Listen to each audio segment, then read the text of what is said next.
So guys, ito nga pala yung ginawa natin na pangatlong diagram. And so nakikita nyo, 8 yung ginamit kong relay dito. So yung 5 dito, yun yung function ng ating pneumatics.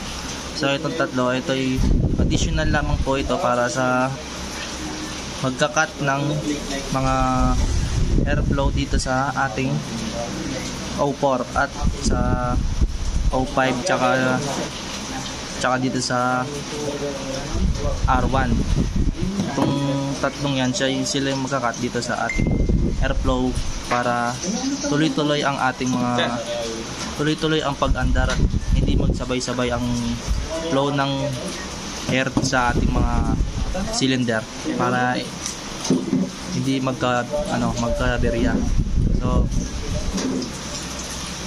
So ngayon guys, itong one na to, ito yung tulad sa unang video, siya yung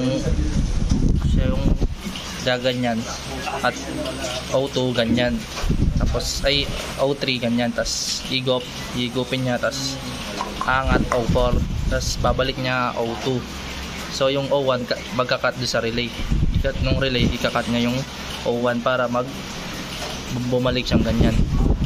Tapos bababa niyang ganyan, ikakat na naman yung 4, tapos pagkaangat ganon ikakat din yung 3 para umandar yung 4. So tignan natin guys kung ano ang function ng aking ginawang diagram sa ating fluid set.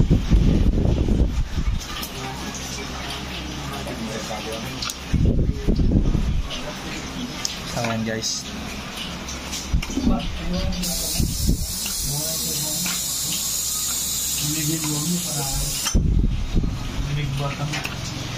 so yun guys, so nakikita nyo, nakakat dito ang ating airflow kasi pag umandar itong relay na ito, ikakat nya yon para mag-cut itong ng O3.